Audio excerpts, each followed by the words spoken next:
because at the end of the day, I still want to be able I don't dislike George Washington. I don't dislike even some of the most racist people in history.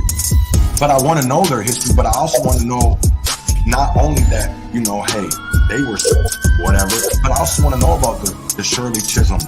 I also want to know about the Frederick Douglass. And not even Nat Turner. I want to know more about Nat Turner than him just being some revolutionary.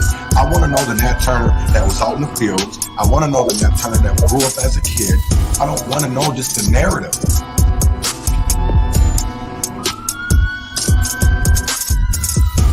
You know, tuned in to Urban Conservative. Tuned in to Urban Conservative. Tuned in to Urban Conservative. Tuned in to Urban Conservative.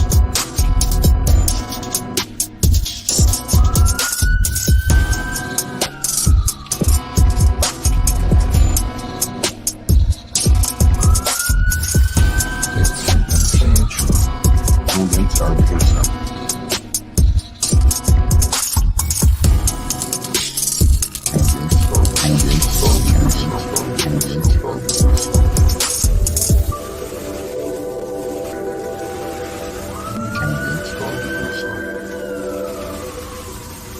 Q9, my food time, hold it up and smoke it. Transgression of progression of a war we ain't asked for. Transgression of progression of a war we ain't asked for. It's madness, yo. All the things that we could talk about. Call it. But let's talk about these urban circumstances real quick. And basically it's we got this. So Revolutionary. frosty hand. Muhammad is the famed name, forever stand. Standing on royal fusing of justice for the few, ridiculed by the pale terrorists bent on genocidal obsession, rooted in fear of neglection and abandonment, fueled by nightmares of ancestors' jealousy.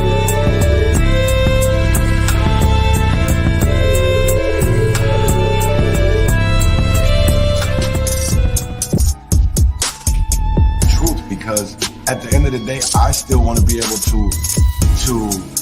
I don't dislike George Washington. The kind of friends I think all friends should be like my friends. My friends are the kind of friends I think everyone needs. My friends see the things at times I don't see. My friends hate the police.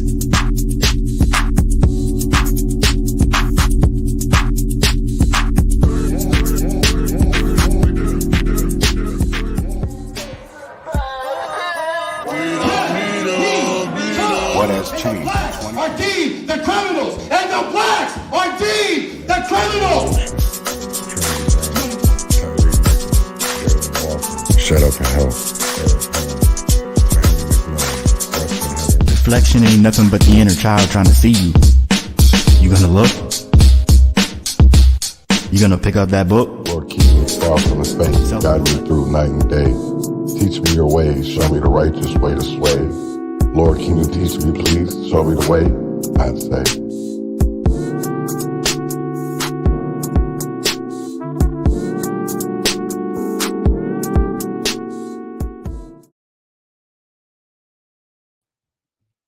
Grand risings, grand risings, grand risings, grand risings. Welcome to another episode of the Urban Conservative, man. Welcome, welcome, welcome. This morning, I'm going to be speaking about grassroots politics, right? And the reason why I'm going to be speaking about grassroots is for the simple fact of, there's such big talk going on about, Donald Trump and, all these other movements, right? But we follow so quick behind social influencers and we forget about the people that are actually grassroots, right? Because we want entertainers. We want people that have celebrity status, right? We want the people that are popular. Excuse me. And that's not what this is about, right? That's not what grassroots is about. We've totally gotten away from what grassroots is honestly and what it's really about, right? And that's what we're going to talk about today, because we're going to talk about reclaiming our voices, right? From not just athletes, entertainers, but from Democrats, from Republicans, from politics, period. Because what people don't understand is we are in control. We, the people, we control all of this, right? Because without them, without us, there wouldn't be no them. And that's the whole thing that people forget, right? We put them, our votes put them in the office, right? We can take that away. We have resources, we have alternatives available. But if we're not able to put in that hard work to get it, then it's useless. But I see people are more, they want to feel good. You guys want to come out to these streets and yell and scream at empty buildings and do stupid shit, right? But what does it actually solve? That's what we're going to talk about, right? And then we're going to talk about these social media influencers, right? Definitely going to talk about that. But I start off with, paying homage. And I wanted to pay homage today to an individual out of Rochester, Minnesota. His name is Scooby G Slim. And now he has a program in Rochester called 4S. I think he's doing great things, and I think people really should pay attention to what's going on in our communities and see people that are actually out here really doing things. And they don't do it for attention. They don't do it to become superstars. They do it because they want to see the community get better. So with that being said, man, I'm gonna be quiet and y'all listen to Scooby G Slim, City on the Map. Still running trap, still got them racks. Still trying to put my fucking city on the map. What you think of that? Still rocking shows, still got them hoes. Still trying to put my fucking city on the map. What you think of that? Still drinking good, still blowing good. Still trying to put my fucking city on the map. What you think of that? Still screaming, yell. Let me hear you yell. Still trying to put my fucking city on the map. What you think of that? I'm just a Chi-Town kid on my Rocktown shit. Getting money, all I know, I sold a lot of shit. Getting paper, all I know, I flipped a lot of scripts. Getting guap is all I know, I blew a lot of it. In my past, my present, my future still awaits. But bad as shit, I'm whipping up, I already see the cake. And bad as shit, I'm blowing on, I can't see your face. My eyes too low, boy, all I see is flakes. It's looking like $1 million your boy about to make. Somebody call me a bank, I'm moving out of state. No time for haters, hell yeah, I'm moving out your way. Fuck around, catch a bump from one of you bum chumps. What you trying to say? I can't hear you with all this loud all up in my face. Move around, clown, please, you're taking up my space. Can't I have a few drinks, then go home, it's time to wake up, babe. Like, hey, still running trap, still got them racks. Still trying to put my fucking city on the map. What you think of that? Still rocking shows, still got them hoes. Still trying to put my fucking city on the map. What you think of that? Still drinking good, still blowing good. Still trying to put my fucking city on the map. What you think of that? Still screaming, yell. Let me hear you yell. Still trying to put my fucking city on the map. What you think of that? Still out here getting it, still out here spinning. Like you boy fantasize about I'm out here living. Man, I did prison, sharing out live wishes. Keep the baddest bitches with me, and they all about business. See bro, them vision, and it look like pops. This cycle never stops till we make it to the top. Even then, with the wind shit, we setting up shop. Got more relatives than we got folks, and they want that chop. Got a need for this money, it's in our bloodline, it don't stop. 24/7, on both arms on that clock, one hand on the Glock, it's hella heaven. Blow blessings, so hella Ellen, the generous. I'm so generous with my presence that when you see me, you should bring a present. They say I'm so sharp that I killed a rabbit. I tell them now that just God and continue selling. Through them calm waters, prepare for that different weather. And I was, and I be. I tell them. What's up, man? Let's put you on tonight, man. We putting the city on the map tonight or what? You already go on with it. I'm ready. Let's get about this bitch. Leave that shit. Playing around, boy. Leave that shit, boy. We out of here. Party time, boy. Let's go. We putting the city on tonight. Still running trap, still got them racks. Still trying to put my fucking city on the map. What you think of that? Still rocking shows, still got them hoes. Still trying to put my fucking city on the map. What you think of that? Still drinking good, still blowing good. Still trying to put my fucking city on the map. What you think of that? Still screaming, yeah. Let me hear you, yeah. Still trying to put my fucking city on the map. What you think of that? So that, Trying to put my fucking whoops, that was Scooby G Slim out of Rochester, Minnesota. Great music, man. You know what's crazy is, you know, when I moved to Rochester in '94, they were already there, the Johnson family. So there was a few families already in Rochester. There wasn't many black families, but there was a few, right? And we all knew each other. So it's just amazing to see, you know, where we were as teenagers and young men and to where we are now, and the growth that we've all, and the bumps and bruises, the trials and tribulations that because they've all been different roads.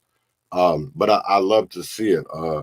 So I just wanted to say that because I don't think we appreciate each other enough. I don't think we give respect and credit to people that are close to us. And I think that is something that we definitely need to do. And that's something that I'm going to get into today because about grassroots. You know, I want to define grassroots politics because I think everybody's got a different vision or a different outlook on what grassroots means, right? Good morning, good morning, good morning, good morning, good morning, good morning from New York.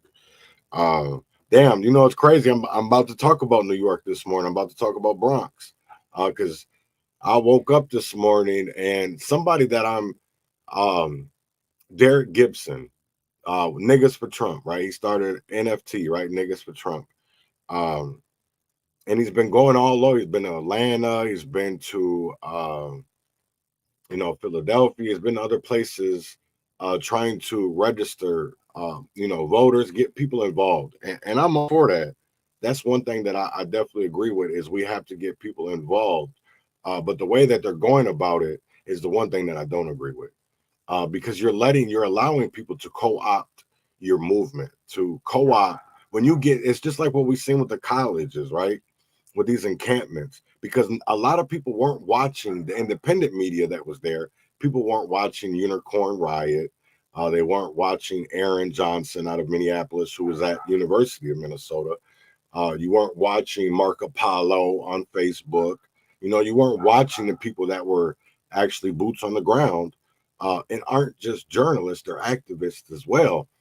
And we're telling people that, yo, these aren't college. Some of them are college students, right, that started it, but adults and elders from the Black Lives Matter movement and other fractions of it sat there and literally came and took over. It was the same out in Penn, Portland, New York, everywhere. And yet, this is why we don't get any changes, because we don't allow ordinary citizens to have a say. It always gets co-opted. Our voices get silenced out. And actually, you know what? Let me put the tweet up right now so you guys can actually see what I'm talking about. Because yeah, I was dumbfounded. And it's always a white man. You know, that's the most dangerous thing in America. You know, let me I stopped sharing my screen too, then, damn it. Yeah, it's like the shit that it's always gets co-opted. So as you can see right here, break, this was let's go to the time this was posted, right? So 6:50 this morning. Breaking, Black woman who planned Trump's rally in South Bronx for 4 long months, Latina Brown, says she's been pushed aside along with other Black organizers at the last minute and has not been scheduled to speak today when Trump visits. She tells me, Latina Brown community advocate and South Bronx resident started the South Bronx rally with Derek Gibson. I just brought up Derek. I pitched the idea to Derek 4 months ago, and he fully supported me because he believes in my vision for the Bronx residents. Immediately, we reached out to multiple leaders and united Black and Latinos to lead this movement. Former Senator and former Councilman Reverend Ruben Diaz Sr.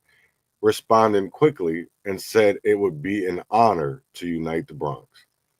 The Bronx has been neglected for such a long time, and a small group of 150 people came out in total and made history.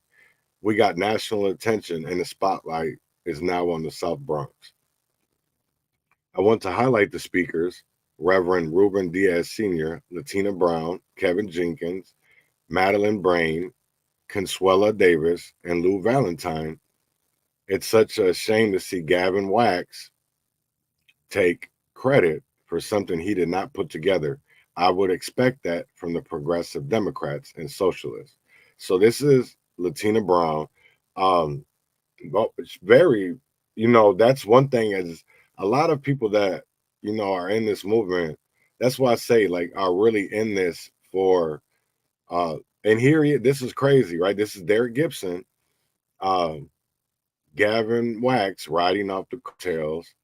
Y'all late to the party. It was Latina Brown, the South Bronx resident, who put this together to encourage Donald Trump to come here.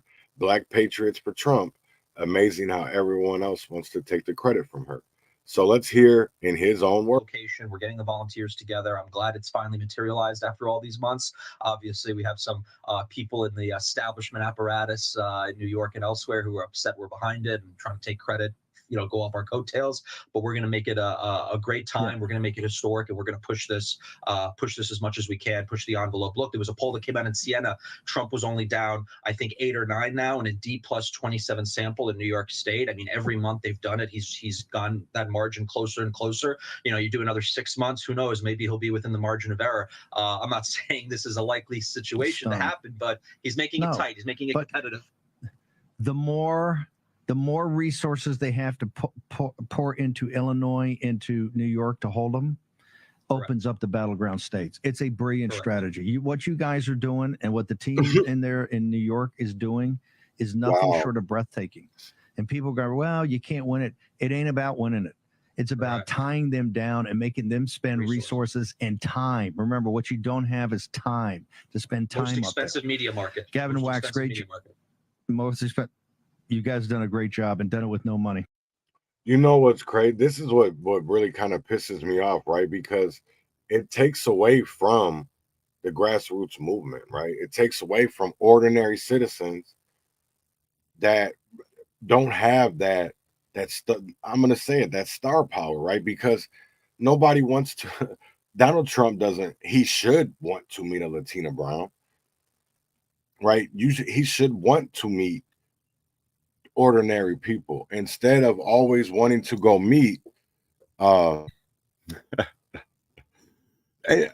see, this is my thing about it, right? Is because, like, what trips me out, and I wanted to talk about this is, and I'm going to get into this because it even goes with what's going on in New York, is Royce White, who Steve Bannon announced at the Republican GOP convention. So it made me wonder, and it made me think, like, damn. So if Steve and Mike Lindell and people weren't thinking that, hey, he's got that they got that connection to Trump, because I do believe he is a dangerous candidate against Amy Klobuchar. That there's no doubt about that. But if it's the way that, are they going to allow him to do that? That's my one thing, right? Are they going to allow him to be able to fight fire with fire? Because I'll tell you right now that if we're allowed, and I say this openly as somebody that is going to be out here, boots on the ground this year, are they going, and especially because I'm not voting Democrat, right? Right now, I would say in the primary, I voted for Trump. I did do that, right? I voted for Trump.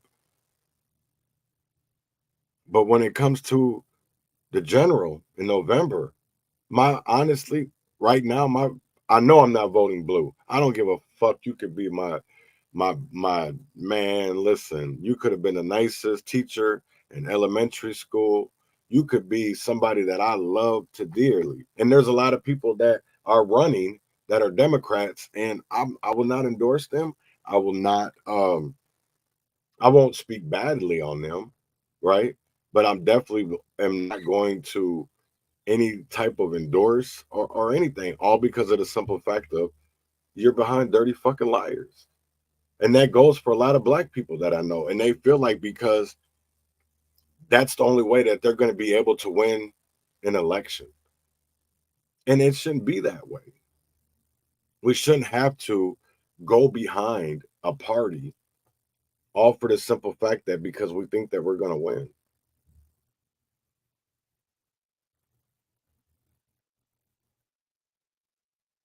Yeah, he probably won't. You know what's crazy though is I will say this is that I do believe he can pick up.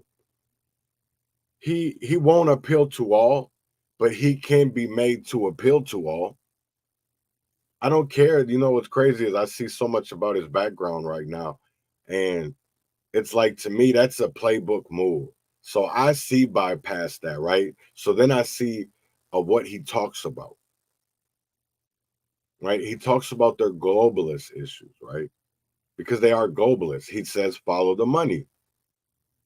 He speaks about all things that they don't want you to listen to, they don't want you to hear. And I know maybe I can't even say that because it pisses me off when people say that. And I'm not saying you're saying this, Robert, but people, they say the delivery.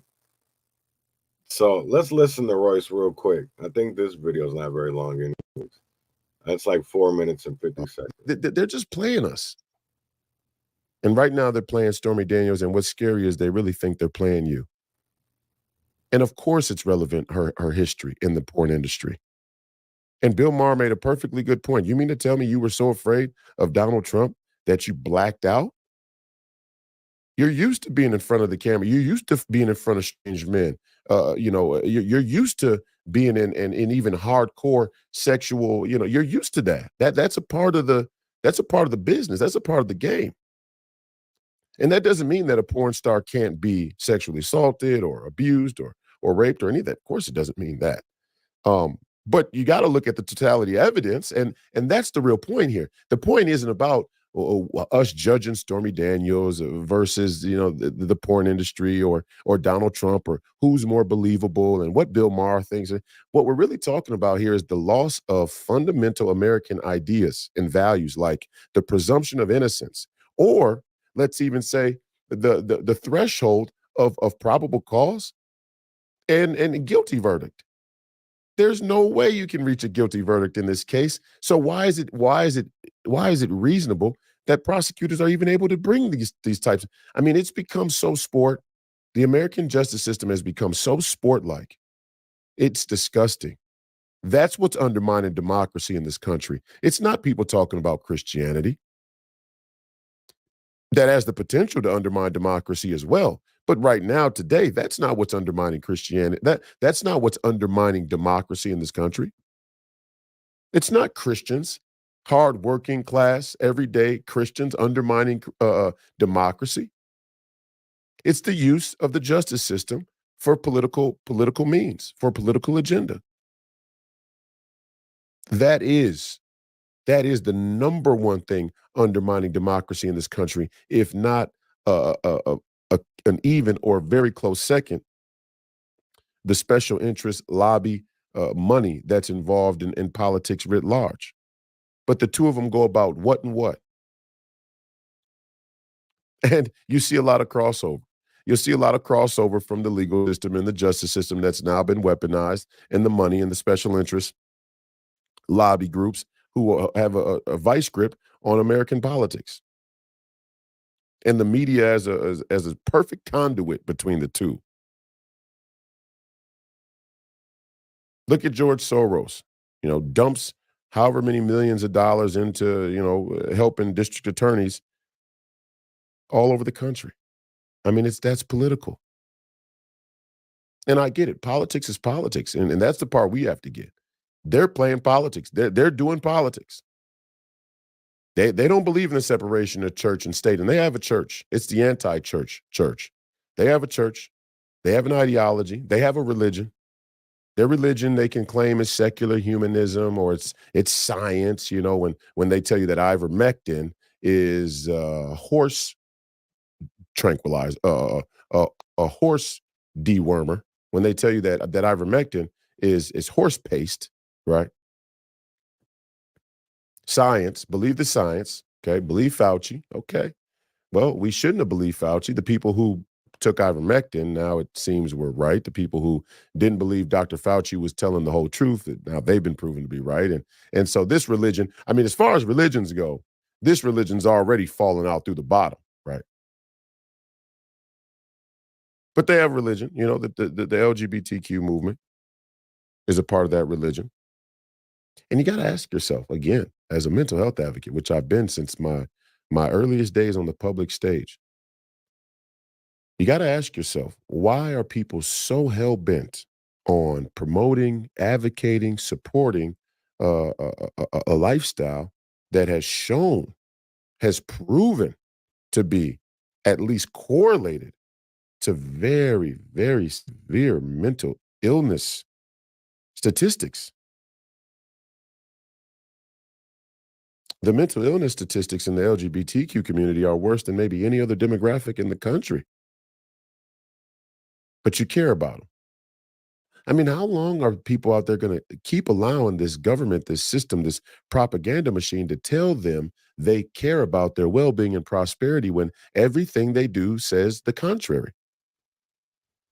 You know, there's so many ways that you could literally spend that, right? About talking about our government, right? Not so much even about the LGBTQ, right? I don't agree with him 100% on that, right?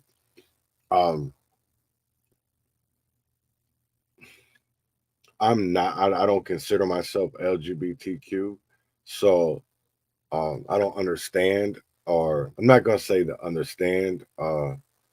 That I don't choose to live that lifestyle, but I'm not here to judge. Let me put it like that. I love everybody, right? I'm not God.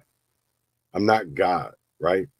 But when it comes to putting it onto our children, you know, in an educational setting, or allowing them to make adult decisions when we're not even allowing them to buy cigarettes or, you know, go to war, get liquor, do this, do that, you got to be a certain age.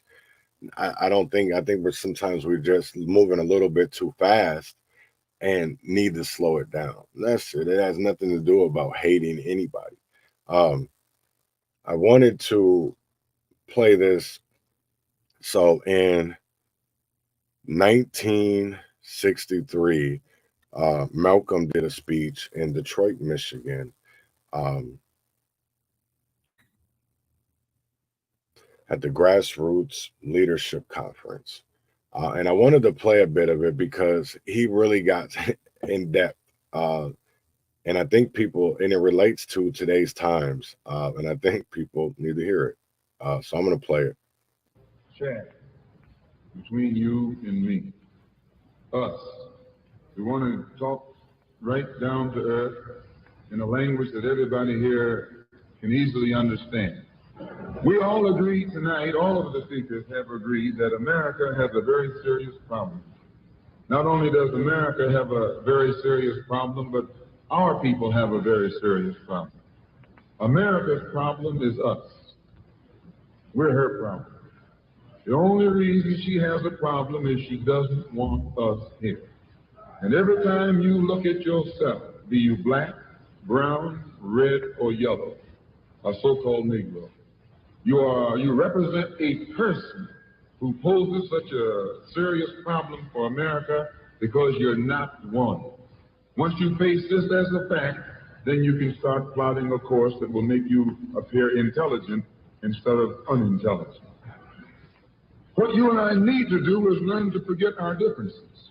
When we come together, we don't come together as Baptists or Methodists. You don't catch hell because you're a Baptist. And you don't catch hell because you're a Methodist. You don't catch hell because you're a Methodist or a Baptist. You don't catch hell because you're a Democrat or a Republican. You don't catch hell because you're a Mason or an elf. And you sure don't catch hell because you're an American, because if you was an American, you wouldn't catch no hell. You catch hell because you're a black man. You catch hell, all of us catch hell for the same reason. So we are all black people, so-called Negroes, second-class citizens, ex-slaves. You are nothing but an ex-slave. You don't like to be told that. But what else are you? You are ex-slave. You didn't come here on the Mayflower.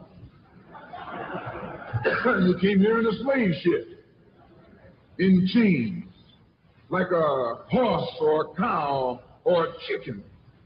And you were brought here by the people who came here on the Mayflower. You were brought here by the so-called pilgrims or founding fathers. They were the ones who brought you here. We have a common enemy. We have this in common. We have a common oppressor, a common exploiter, and a common discriminator. So once we all realize that we have this common enemy, then we unite on the basis of what we have in common. And what we have foremost in common is that enemy, the white man. He's an enemy to all of us. I know some of you all think that some of them aren't enemies. Time will tell. In Bandung, back in, I think, 1954, was the first unity meeting in centuries of black people. And once you study what happened at the Bandung Conference and the results of the Bandung Conference, it actually serves as a model for the same procedure you and I can use to get our problem solved. At Bandung, all the nations came together, nations from Africa and Asia. Some of them were Buddhists, some of them were Muslim, some of them were Christian, some of them were Confucianists, some were atheists. Despite their religious differences, they came together. Some were communists, some were socialists, some were capitalists. Despite their economic and political differences, they came together.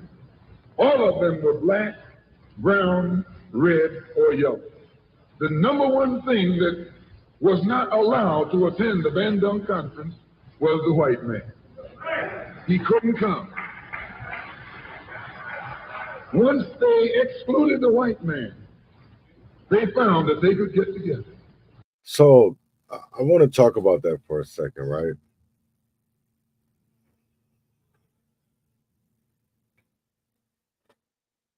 For the simple fact of how come every time that we as a community, right, we have a town hall, you have city council members or you'll have state legislators. They always come, right? And they'll listen, but they never really give any type of response because they know they can't. And yet we go for it. And I will never understand why when we're in control.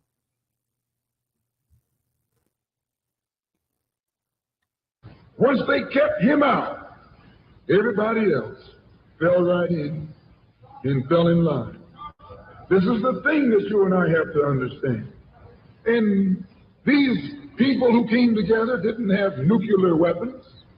They didn't have jet planes. They didn't have all of the heavy armaments that the white man has, but they had unity.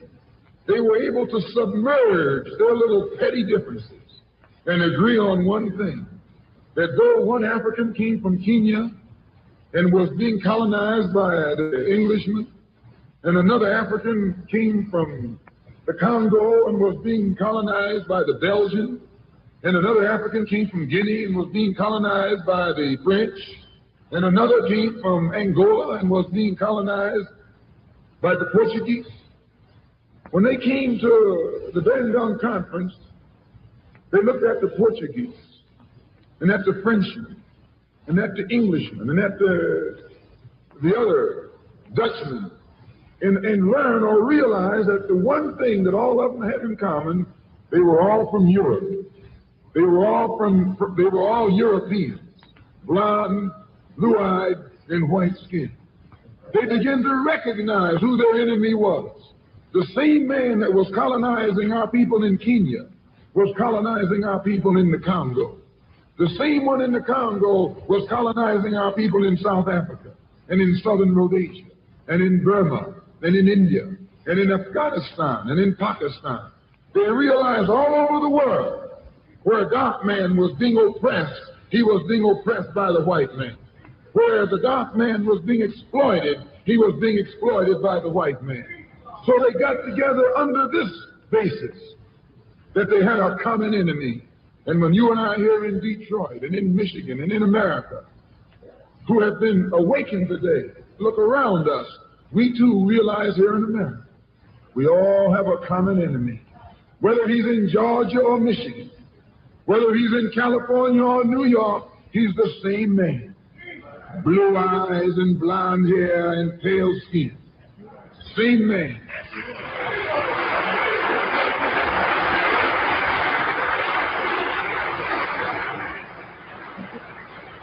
I want to speak on that for just a minute.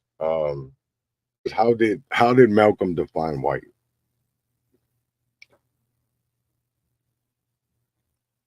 That's the crazy part. How did he define it? How did he define white? Because he, in a room that where white people weren't allowed, where everybody had literally the same oppressor. The same oppressor. So what does that tell you? I want to read something real quick.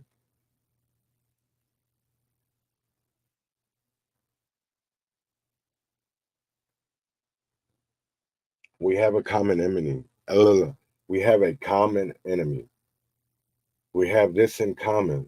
We have a common oppressor, a common exploiter, and a common discriminator. But once we all realize that we have this common enemy, then we unite on the basis of what we have in common.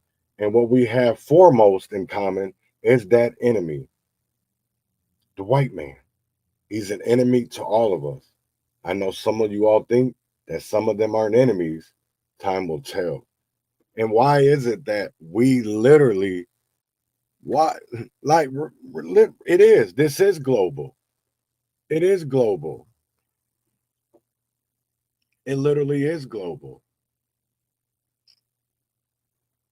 We have never been, and especially here in America, we are so divided over various reasons. And what the crazy thing of it is, we all get out here and say that we're fighting the system, right?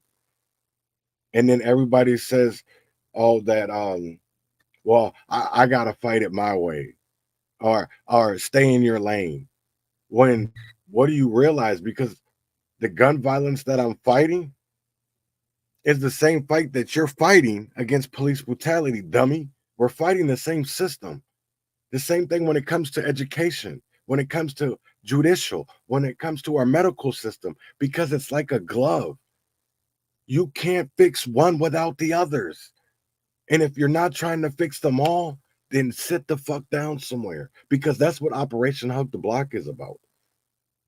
It's about putting that glove on and fixing all of the issues, not just fixing them one by one. That's never going to work. If you don't have a plan of fixing that glove so that everybody's glove fits evenly, you need to sit down, because if you're only going to take your time so that you can put on one finger at a time, sit down somewhere, because that's 500 years of work. We ain't got time for that no more.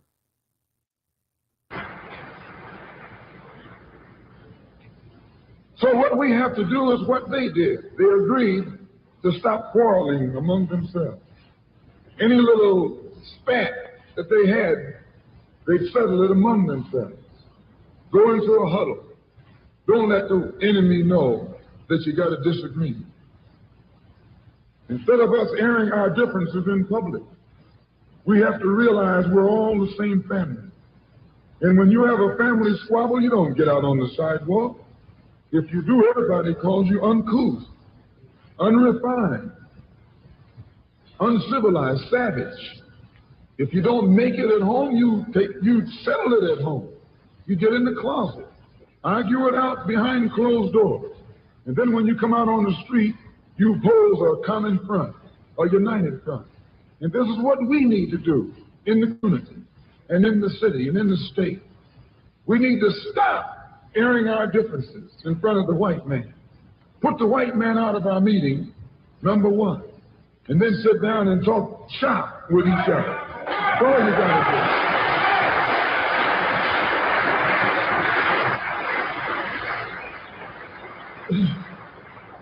I would like to make a few comments concerning the difference between the Black Revolution and the Negro Revolution. There's a difference. Are they both the same? And if they're not, what is the difference? What is the difference between a Black Revolution and a Negro Revolution? First, what is a revolution? Sometimes I'm inclined to believe that many of our people are using this word revolution loosely, without taking careful consideration what this word actually means and what its historic characteristics are. When you study the historic nature of revolutions, the motive of a revolution, the objective of a revolution, and the result of a revolution, and the methods used in a revolution, you may change words. You may devise another program. You may change your goal and you may change your mind. Look at the American Revolution in 1776. That revolution was for what? For land. How was it? Why did they want land? Independence. How was it carried out? Bloodshed. Number one, it was based on land. The basis of independence. And the only way they could get it was bloodshed. The French Revolution, what was it based on? The landless against the landlord. What was it for? Land. How did they get it? Bloodshed. Was no love lost. Was no compromise. Was no negotiation. I'm telling you, you don't know what a revolution is. Because when you find out what it is, you'll get back in the alley. You'll get out of the way.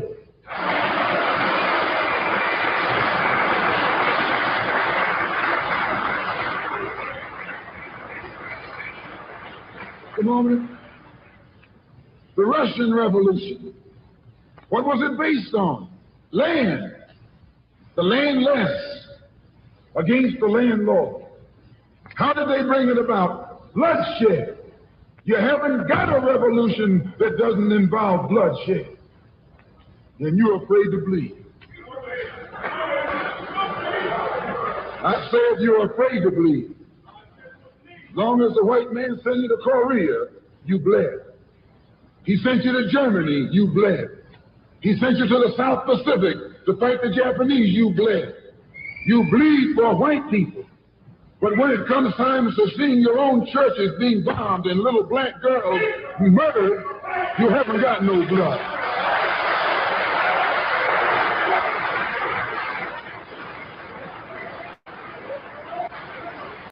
I want to ask a question, right?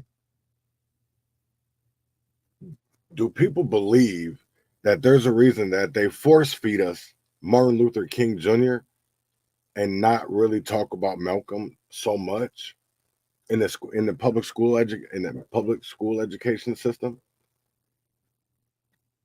Now, like, really, even just getting to understand Malcolm more and more and more, and the parts that they don't like to discuss, it really blows my mind, because it's like everything that he's talking about, you can literally still see today. And literally in today's terms and times of how they force feed us these celebrities, these entertainers, this black excellence. And yet we don't get anywhere. It's like we're running in a circle, right? It seems like we get further away from the goal line. The 1964 Civil Rights Act, or let's go the crime bill. You know what I'm saying? It seems like everything that they do it, or the No Child Left Behind. Let's talk about DEI, affirmative action. What have they ever done that's honestly worked? Because any real grassroots efforts, they always take and steal wick. Right? The after school programs, before school programs. That was the Black Panthers. Everything has ever, you think the government just wanted to do it? No, they stole it. No, I don't like the same black excellence. I don't. And I'm going to tell you why. Because when it comes to black excellence, what is it? Because everybody's excellence looks different, right? We like to compare everybody to Michael Jordan, Kobe Bryant when it comes to the NBA, right? Or let's put it into terms of even music industry, right? There's some. Okay, let's talk about. I'll bring up a young individual from not Rochester, Red Wing, Minnesota, right? Mixed individual, black kid, great basketball player, right? And I see that he's going on to do great things. He's got a small business. I don't know the name of his business, Mike. If you want to put it out there, you know who I'm talking about, Don Trail. I think that's how you say his name. But literally, like, if communities put more effort and time into kids that come from maybe not great situations, and I'm not saying that was his, right? But don't have maybe a strong black mentor, or Don. There you go, Don Trey. Thank you. Great, great kid, man. Great kid. And I know me and him haven't always seen eye to eye, but I'll tell you like this: of sitting back and watching, that young man is definitely going to do great things, and I'm proud to see it. I definitely am, because we don't give people enough credit. Because I'll tell you right now, Red Wing needs to grab that young man and help him grow. I don't understand why the city isn't helping him. I don't understand why Red Wing Ignite are the Port Authority. That's crazy. DJ's detailing. Like, man, because that is great what that young man is doing. I love to see it, man. I love to see it. And you got to give credit when credit is due, because we don't do that enough. We don't give. That's just like when the whole thing with Trump coming to the Bronx.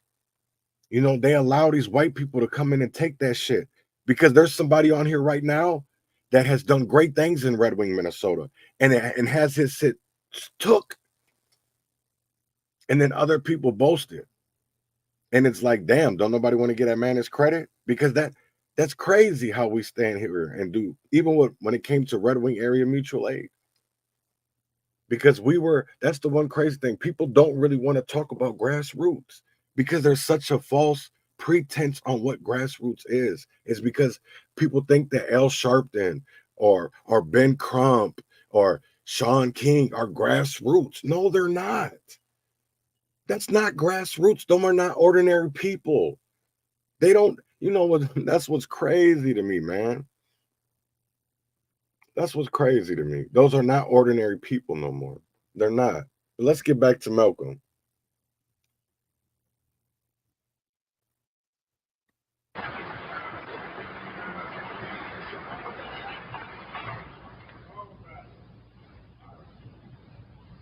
You bleed when the white man says bleed. You bite when the white man says bite. And you bark when the white man says bark. I hate to say this about us, but it's true. How you gonna be nonviolent in Mississippi as violent as you were in Korea? How can you justify being nonviolent in Mississippi and your churches are being bombed and your little girls are being murdered, and at the same time you're gonna get violent with Hitler and Tojo and somebody else that you don't even know?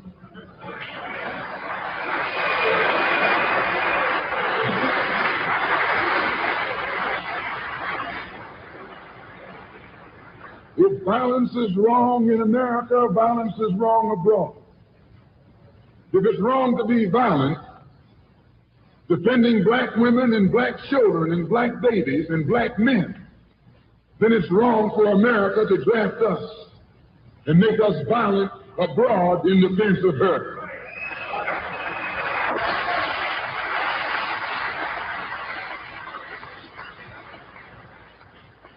And if it is right for America to draft us and teach us how to be violent in defense of her, then it is right for you and me to do whatever is necessary to defend our own people right here in this country.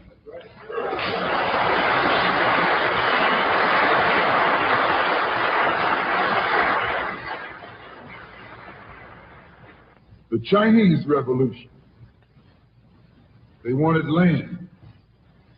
They threw the British out, along with the Uncle Tom's Chinese. Yeah, they did. They set a good example. When I was in prison, I read an article, and don't be shocked when I say I was in prison. You still in prison.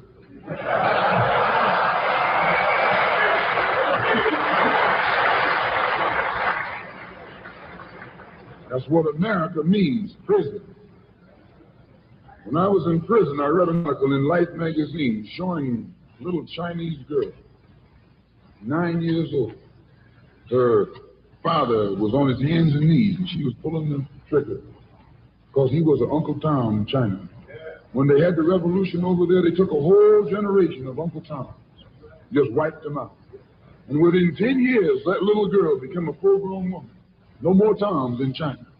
And today it's one of the toughest, roughest, most feared countries on this earth by the white man, because there are no Uncle Toms over there.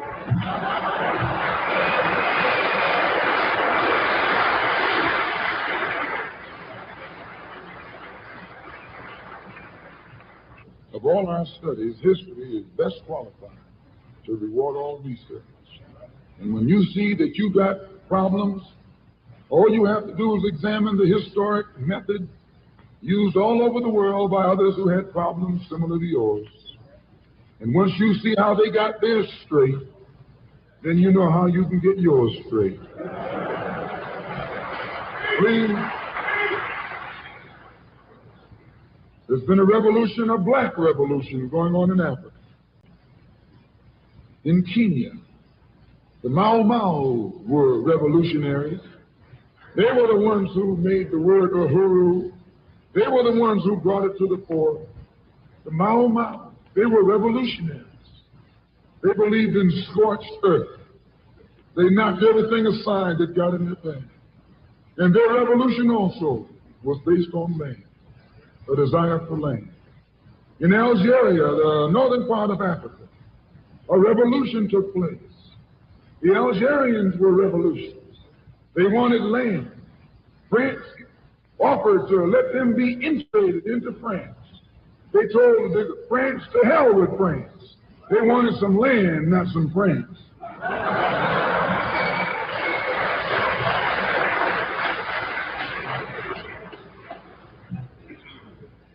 And they engaged in a bloody battle. So I cite these various revolutions, brothers and sisters, to show you, you don't have a peaceful revolution. You don't have or turn the other cheek revolution. There's no such thing as a nonviolent revolution. Only kind of revolution that's nonviolent is the Negro revolution.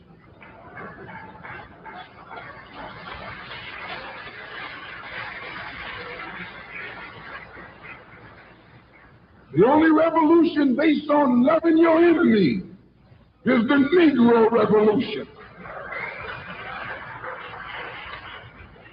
The only revolution in which the goal is a desegregated lunch counter, a desegregated theater, a desegregated park, and a desegregated public toilets. You can sit down next to white folks on the toilet.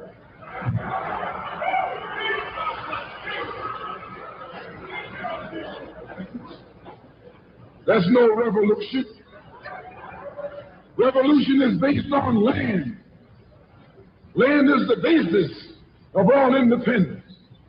Land is the basis of freedom, justice, and equality. The white man knows what a revolution is. He knows that the black revolution is worldwide, in scope and in nature. The black revolution is sweeping Asia, sweeping Africa. It's rearing its head in Latin America. The Cuban Revolution, that's a revolution. They overturned the system.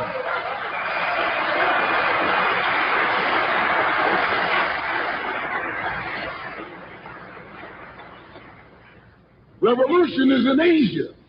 Revolution is in Africa. And the white man is screaming because he sees revolution in Latin America. How do you think he'll react to you when you learn what a real revolution is? You don't know what a revolution is. If you did, you wouldn't use that word. A revolution is bloody. Revolution is hostile. Revolution knows no compromise. Revolution overturns and destroys everything that gets in its way. And you sitting around here like a knot on the wall saying, I'm going to love these folks no matter how much they hate me. No, you need a revolution.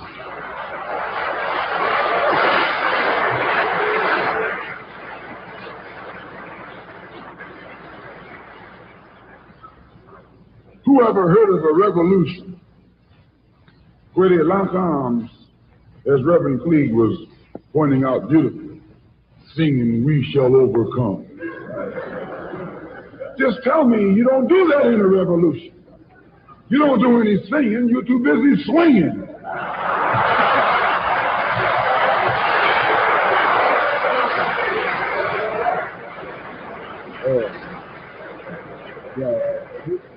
You know what's crazy is, I always wonder that, right? Because, you know, I heard different so-called activists always say that, you know, if Malcolm was alive, he'd be standing with us. And they're like, yeah, maybe not, man. I don't, you know what I'm saying? Like, y'all be sitting there, cars be coming, and you don't even try to help people, save people. Y'all run in the other direction. Like, y'all try to save yourselves, not the people. Like, so I don't really believe that. Malcolm would have maybe stood with some of y'all. And he definitely didn't stand for a lot of the shit y'all stood for. So I never understood that, because it's like they say by any means necessary, but yet we can literally be out here getting beat and y'all want us to be friendly. Right? That's the one thing that I will never understand, right? Is I'm being sentenced Tuesday, right? In Hennepin County, I'm being sentenced 115 for something that literally I believe that, and you know what I'm saying? Like, yeah, whatever. I'll go be accountable, right? But damn, for like what they want to do, it's like, and the fact that they wouldn't even, the prosecutor, Mary Mortery, all these motherfuckers out here talking about she's for justice and accountability. No, the fuck she's not. Y'all can believe all that bullshit you want to. I got to deal with these people. So unless you're dealing with them, shut the fuck up. And I mean that shit from the whole heart, man, because I get tired of these people speaking up about Mary fucking Mortery. when you don't know shit. If you're not dealing with that system, sit the fuck down somewhere. Like, that shit is like, it irritates me.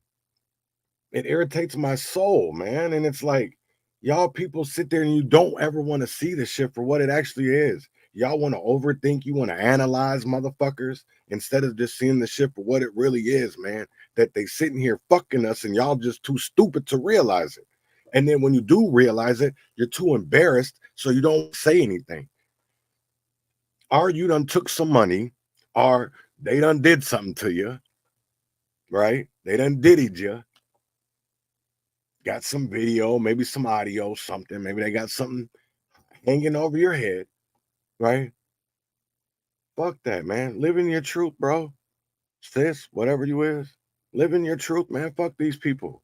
Because they can't nobody hurt us but us. Right? Because Malcolm had a very good fucking point back in the day. We stand up for bullshit than for what the shit that really matters and we can really change shit.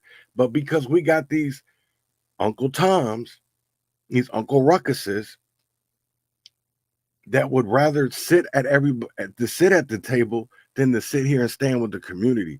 And that's why I hate the Black excellence, right? Because what is excellence? We should never, excellence looks different to everybody. We all got different stories. We all had different hurdles. We all have different success stories.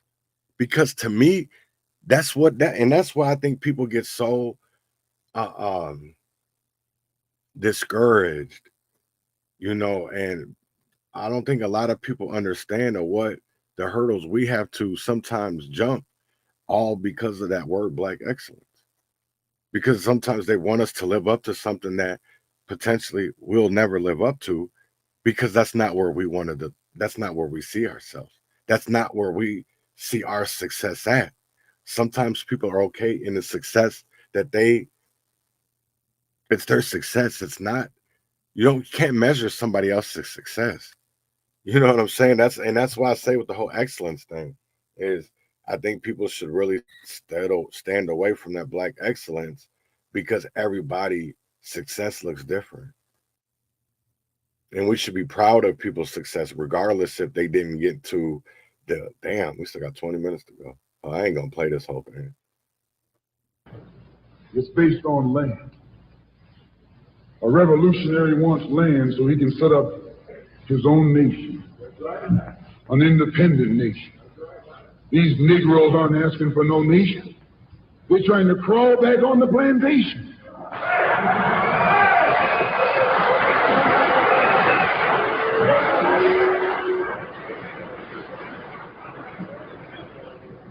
When you want a nation, that's called nationalism. When the white man became involved in a revolution in this country against England, what was it for? He wanted this land so he could set up another white nation. That's white nationalism. The American Revolution was white nationalism. The French Revolution was white nationalism. The Russian Revolution, too, yes, it was white nationalism. You don't think so? Why you think Khrushchev and Mao can't get their heads together? White nationalism. All the revolutions that's going on in Asia and Africa today are based on what? Black nationalism. A revolutionary is a black nationalist. He wants a nation. I was reading some beautiful words by Reverend Cleave, pointing out why he couldn't get together with someone else here in the city.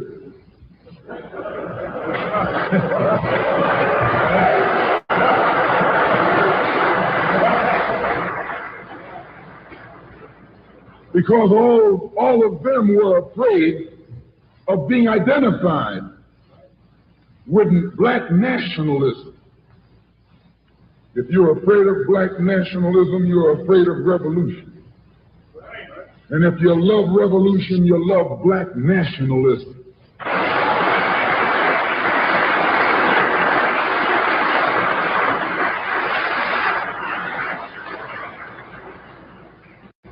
To understand this, you have to go back to what young brother here referred to as the house Negro and the field Negro. Back during slavery, there was two kinds of slaves. There was the house Negro and the field Negro. The house Negro, they lived in the house with master. They dressed pretty good. They ate good because they ate his food, what he left.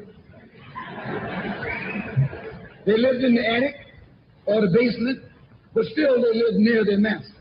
And they loved their master more than the master loved himself. They would give their life to save their master's house quicker than the master would. The house Negro, if the master said, we got a good house here, the house Negro said, yeah, we got a good house here. Whenever the master said we, he said we. That's how you can tell a house Negro. If the master's house caught on fire, the house Negro would fight harder to put the blaze out than the master would. If the master got sick, the house Negro would say, what's the matter, boss? We sick. We sick.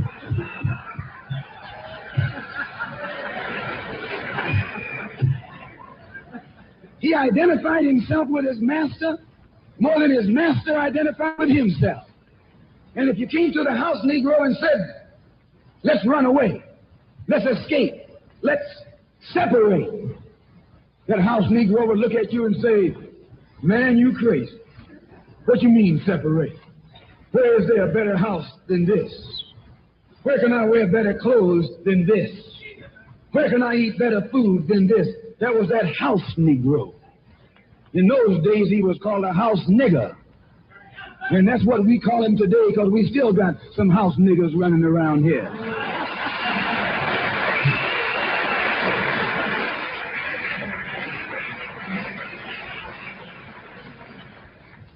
This modern house Negro loves his master.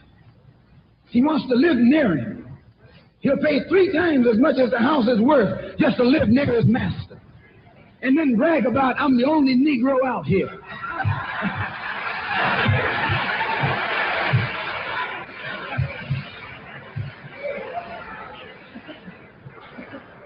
I'm the only one on my job. I'm the only one in this school. You're nothing but a house Negro. And if someone come to you right now and say, let's separate, you say the same thing that the house Negro said on the plantation. What you mean separate? From America? This good white man? Where you gonna get a better job than you get here? I mean, this is what you say. I ain't left nothing in Africa. That's what you say, while you left your mind in Africa.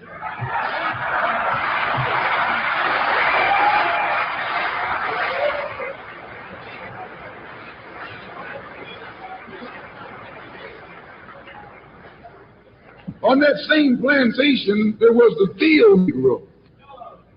The field Negro, those were the masters. There was always more Negroes in the field than there was Negroes in the house. The Negro in the field caught hell. He ate leftovers. In the house, they ate high up on the hole. The Negro in the field didn't get nothing but what was left of the insides of the hole. They call them chitlins nowadays. In those days, they call them what they were, guts. That's what you were, a gut eater. And some of you all still gut eaters.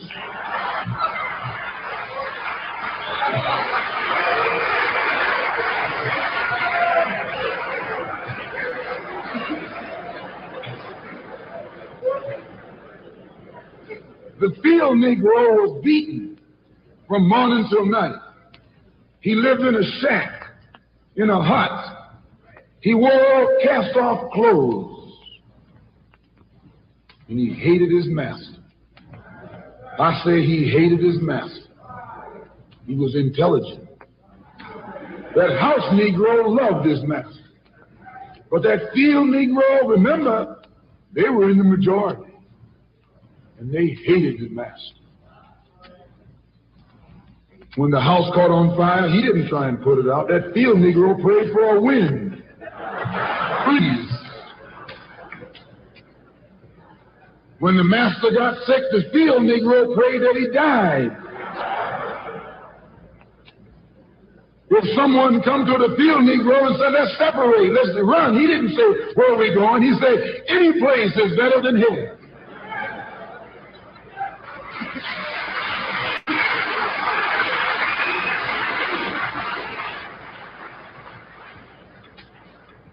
You got field Negroes in America today.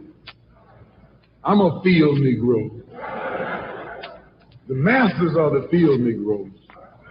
When they see this man's house on fire, you don't hear these little Negroes talking about our government is in trouble. They say the government is in trouble.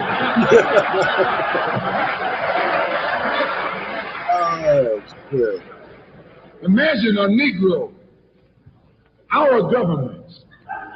I even heard one say our astronauts. They won't even let him near the plant. And our astronauts, our Navy, that's a Negro that's out of his mind. That's a Negro that's out of his mind. Just as the slave master in that day used Tom, the house Negro, to keep the field Negroes in check, the same old slave master today has Negroes who are nothing but modern Uncle Tom. 20th century Uncle Tom, to keep you and me in check, keep us under control, keep us passive and peaceful, and non-violent. That's Tom making you non-violent. It's like when you go to the dentist and the man is going to take your tooth. Black churches. You're going to fight him when he starts pulling. So they squirt some stuff in your jaw called Novocaine, to make you think they're not doing anything to you. Right. So you sit there, and because you got all that Novocaine in your jaw, you suffer peacefully. Right.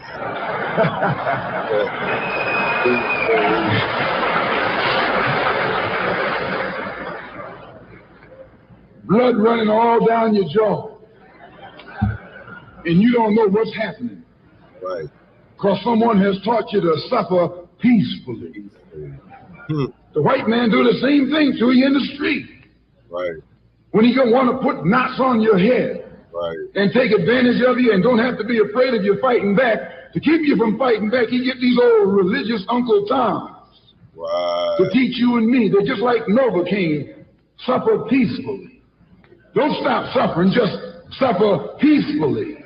As Reverend Cleave pointed out, let your blood flow in the streets. Damn. This is a shame. Right. And you know he's a Christian preacher. If it's a shame to him, you know what it is to me.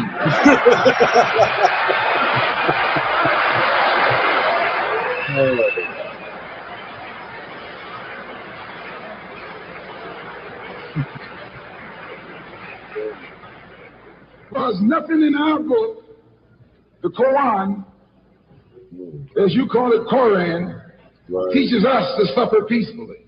Right. Our religion teaches us to be intelligent, be peaceful, be courteous, obey the law, respect everyone. Right. But if someone puts his hand on you, send them to the cemetery.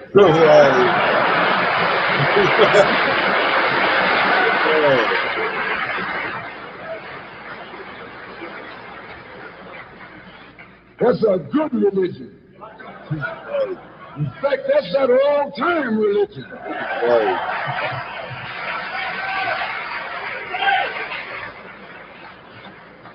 That's the one that Ma and Pa used to talk about.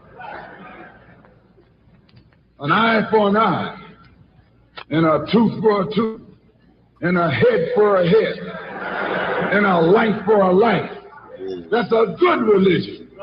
And then anybody, no one resents that kind of religion being taught but a wolf who intends to make you his meal. This is the way it is with the white man in America. He's a wolf, and you a sheep. Anytime a shepherd, a pastor, teach you and me not to run from the white man. And at the same time, teachers don't fight the white man. He's a traitor to you and me. Don't lay down our life all by itself. No.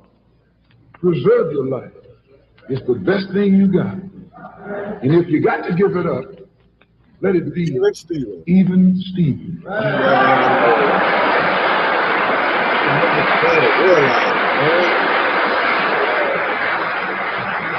You know what's crazy is that's what they literally forget about, man. It's like, and I'm not gonna I'll sit here and say that, you know, I condone violence, right?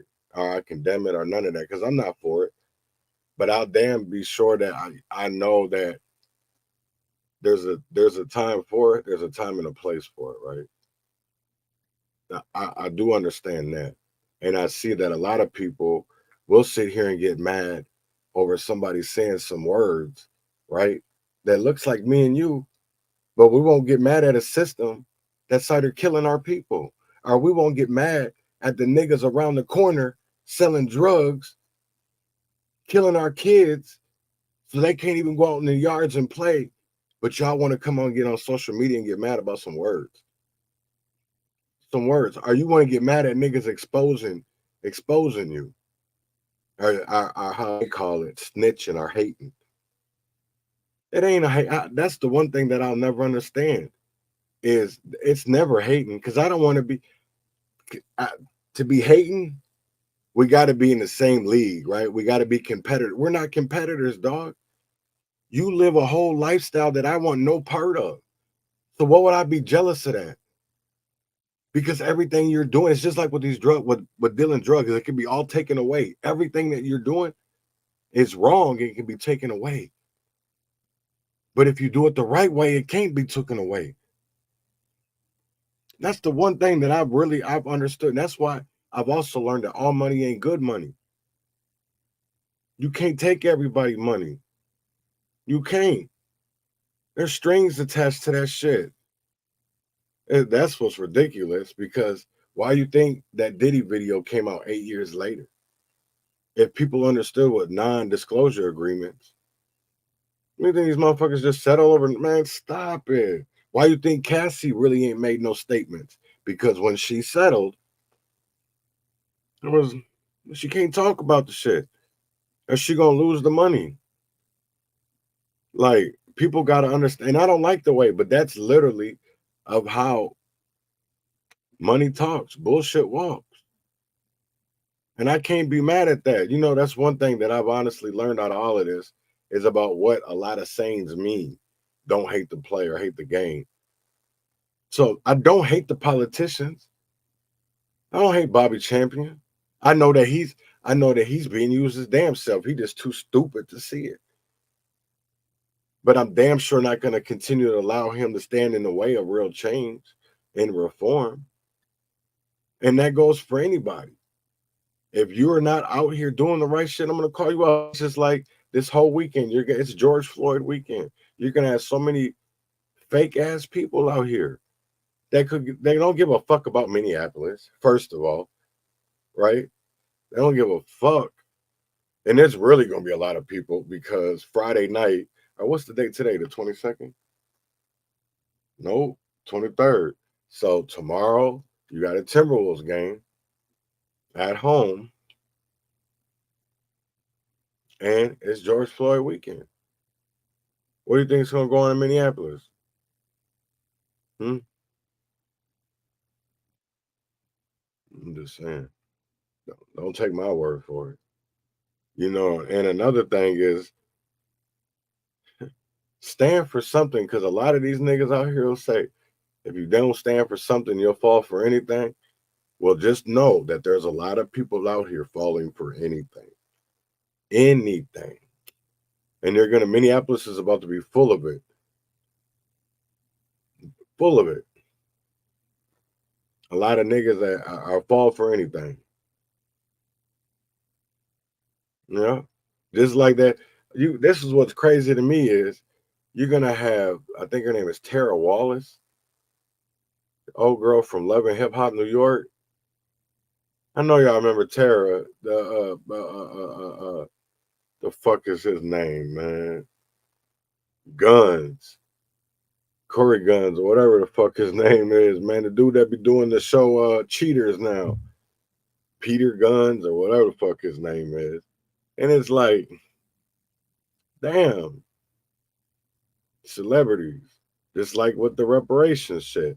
These motherfuckers always want to bring in some celebrity. Why don't you get ordinary people? Because I am everyday people. Y'all forget about Arrested Development, huh? Tennessee. Tennessee.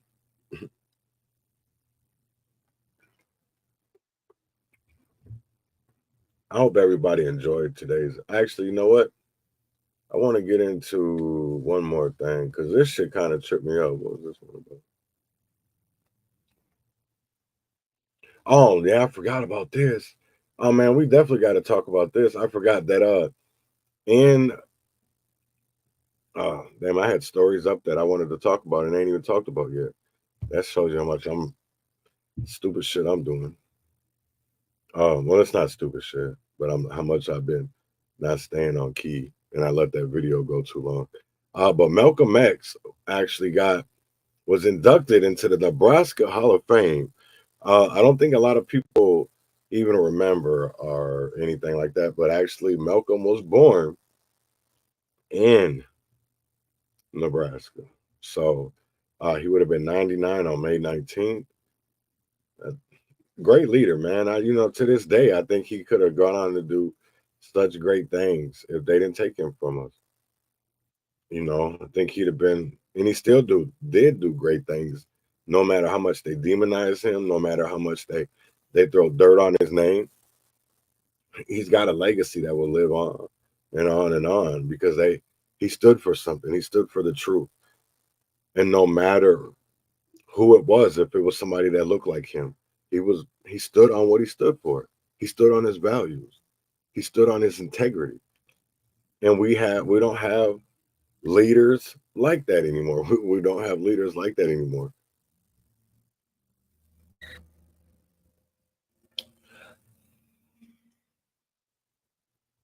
No, Malcolm wasn't for integration at all. Malcolm he felt like we should, that's why they called him a nationalist, because he felt like we should have our own shit. We should be able to govern our own shit. He wasn't for integration, and that's why he kind of laughed at like Martin. Or did I say that wrong? Am I getting it wrong? I don't want to sit there and get it wrong. Because I think integration is what we got, and we needed to be desegregated.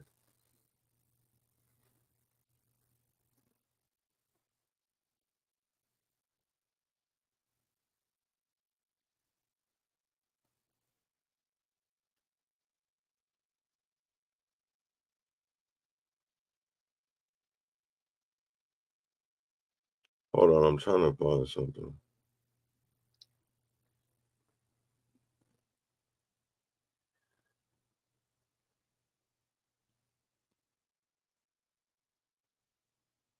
All right, I got it.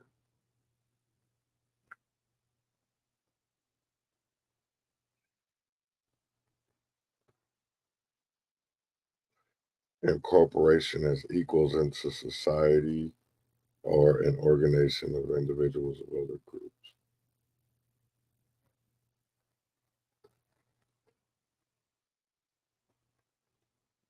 Because isn't that what we did? We integrated where we should have.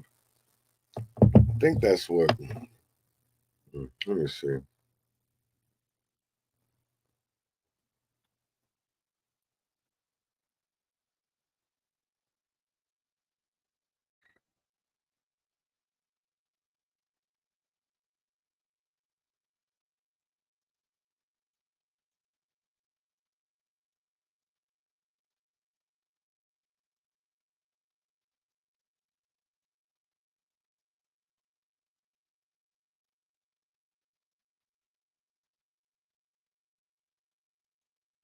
Yeah, see, Malcolm, he didn't. He wasn't for integration at all. He was for black separatism. Right. Right. Yeah. Yeah. I don't think he wasn't for integration at all, because it was like basically fighting, like what he stated in his speech at the grassroots of, sitting at the same table, or being able to drink from the same water fountain. That's not something that he cared for. He wanted to be able to land for self, self-governance. And I think that's what I think a lot of people bypass in all of this, even when it comes to reparations, and even when it comes to even about using our vote. It's more about self-sufficiency, being self-reliant on ourselves, on our community, instead of always running to the government for help.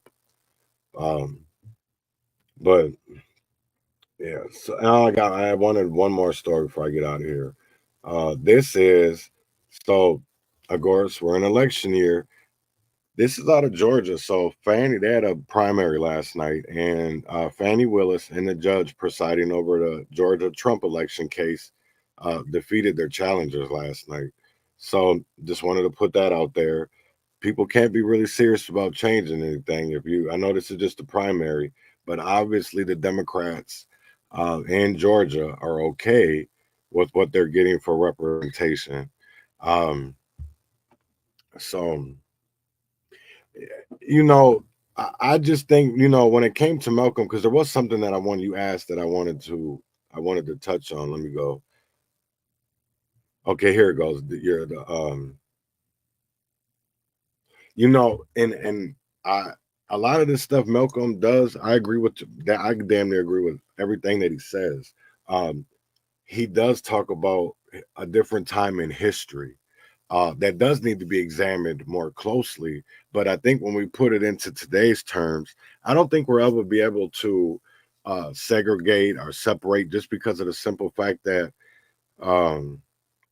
we have mixed with other ethnicity groups, right? With our families, where we got kids with, Latinos or whites, whatever, you know what I'm saying? So trying to segregate us now, or not segregate, separate us, would be much harder, because I even see it with even in the Native American community. If you can't prove your paperwork, or they don't even use a DNA test, they say that that's not proof.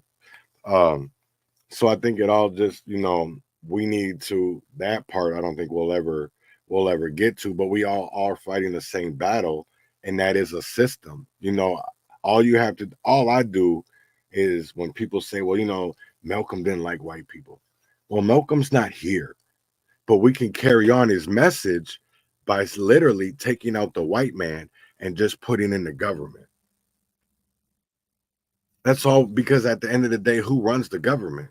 It doesn't matter. We had a black president and he wasn't in control. So, you know what I mean? Like, at the end of the day, it's all about fighting a system. And if people just take away the verbiage,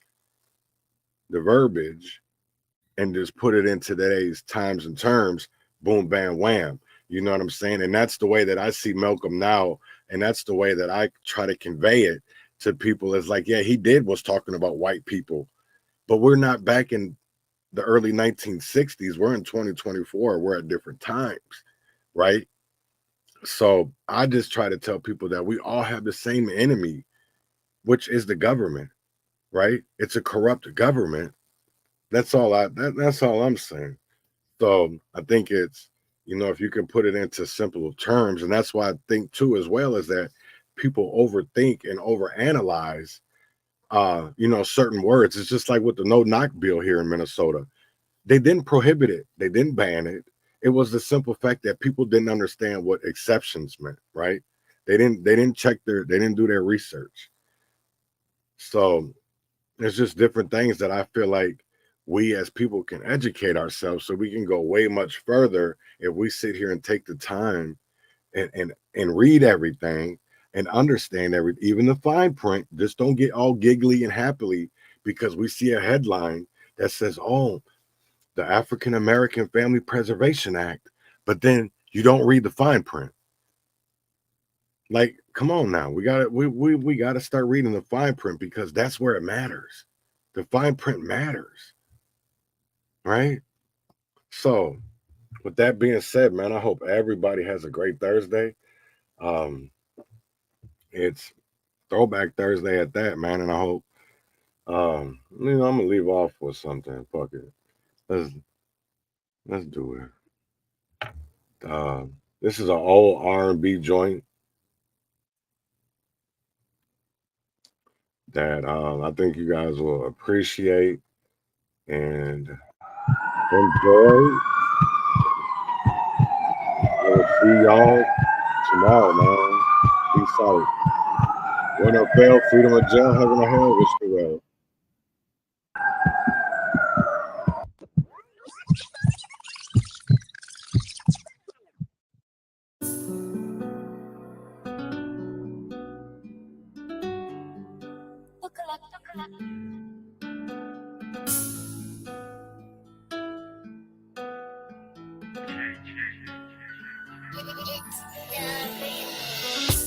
Tell me when's the last time you had your breakfast in bed, rose petals around your head.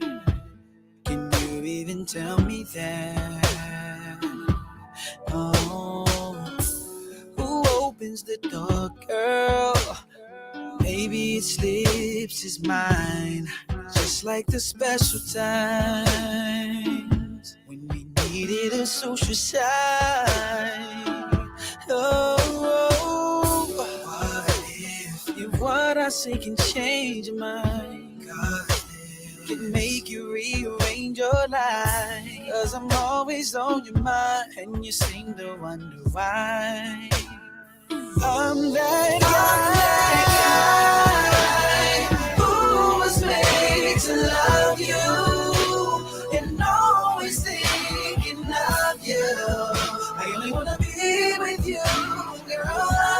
I'm that guy. I'm that guy who's gonna treat you right. I'm that guy to sleep at night. Girl, right here is where you wanna be. I'm the guy that God is me. I'm that guy. I'm that guy. Stop. Ain't no need for you to go and doubt yourself, girl. All they do is think about itself. Girl, you deserve more. Tell me what you're waiting for.